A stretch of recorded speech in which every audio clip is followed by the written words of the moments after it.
Hi everybody, it's Kathy Fielder and welcome to the Fielder Report.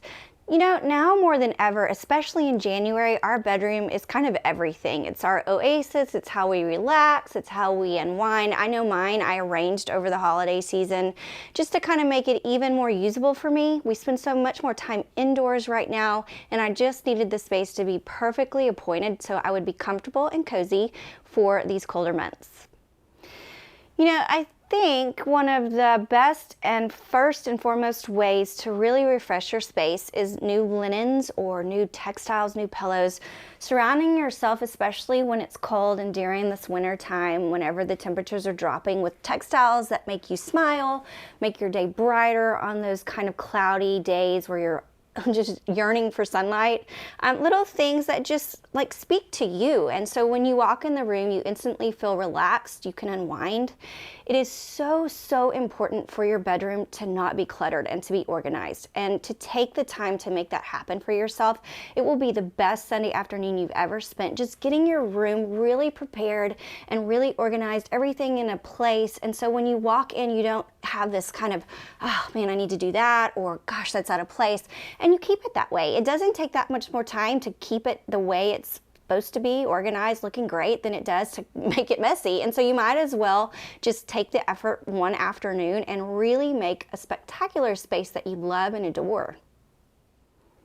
You know, a couple people on my staff posed the question to me, A, how do you keep it organized? B, what's the best way to organize it? And, you know, again, I just want to say it takes just as much time to be messy, maybe more, and it takes more off your schedule and more time away from you when it is messy. And so, you know, a great tip is go to Pinterest. Look at organizational tips on Pinterest. There's so many great images, you know, and then take kind of an inventory of what you need to organize, and, you know, spend some time on it. Think about how you live in your room.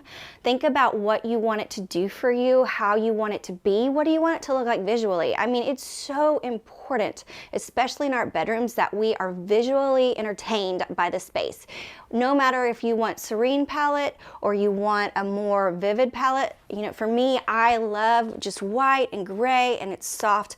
I run at full throttle, full pace all the time, wife, mom, business owner. And so I need, when I walk into my room, to feel instantly relaxed. I want it to be my space where I get to enjoy. And so I think, you know, knowing what you want the end result to be will actually help you make the perfect space for you. And that's what you need to really work through, is what is my perfect space? What speaks to me? What feeds my soul?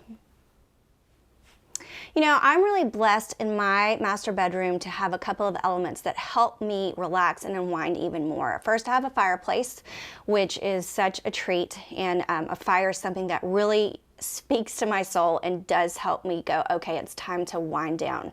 Have a cup of coffee, have a glass of wine, this, whatever that means for you, you know, it's really an important aspect for me. Another thing that I'm blessed to have in my space is an actual sitting area that's removed from my room. You know, and I think we all need to really consider the amount of time we spend on phones, electronics, the TV, all of these things, our Netflix binge watching, all of those things that, you know, kind of give us some downtime. I purposefully did not put the TV in my actual bedroom space. I put it more in the sitting area space so that I'm able to kind of remove myself when it's time to go down to sleep, or whenever it's time just to read a book, and I don't have that extra noise in the background. One aspect of our bedroom that I think we need to really think about is our closet. It is part of our room. It needs to be organized. It's going to save you time in the morning. It's going to save you time when you're running out to do an errand, whenever you're doing the occasional patio, dining, whatever that is. And it also just makes you feel better when you walk in the room. There is no room in my house that gets cluttered more quickly than my closet. I have to make a conscious effort to keep it organized. I'm not always great at it, but it does make a huge impact on my day, both morning and night, when I walk in and it's clean and it's super organized. So keep that in mind, because it's definitely part of that space. And I think that your master retreat, your bedroom retreat, needs to be just that, from top to bottom, side to side. And so it's a really important aspect to remember and take note of. It's kind of funny, but over the holiday season, I migrated, and I think maybe it was family guests arriving and just being in the spaces that I've kind of started doing my workouts in over the last several months. I actually migrated my home gym up to my bedroom. I actually set aside a cabinet that I could organize with hand weights, a yoga mat, balms, a yoga ball, just different aspects of things that I needed to have a successful workout.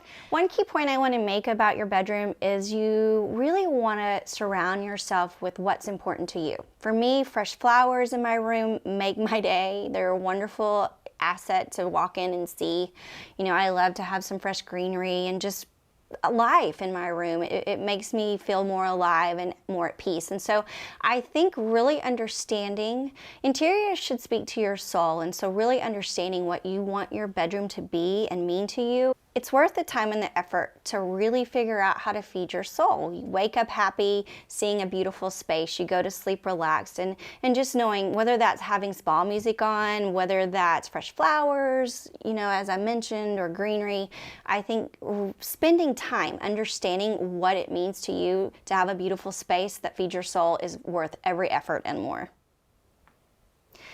Some of us set New Year's resolutions, some of us don't. I go back and forth from year to year, but this year I did. And for me, one of the big things that I want to do is read more, not just the emails on my phone and my computer, but you know, those actual books. I think that there's something very therapeutic about reading books. And so having books around that you can pick up, I think we're more apt to, you know, create that habit if we put the things around us that matter most. A couple of the ones that I'm reading this year, you know, they mean something to me. One was a gift from a lady I completely admire. One was a Christmas gift from my daughter Isabella. And so, you know, I think making a concerted effort to start those new habits and utilizing a beautiful bedroom space to do it is definitely an asset for anybody.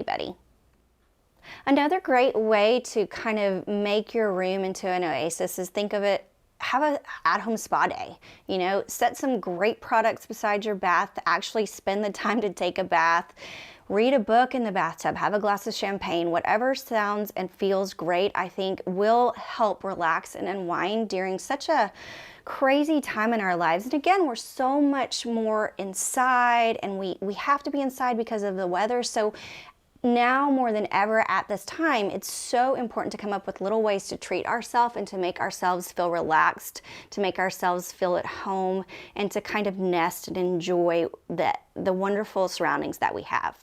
I thank you all for joining me on the Fielder Report today, and I look forward to seeing you soon. If you are on YouTube, please don't forget to hit that subscribe button.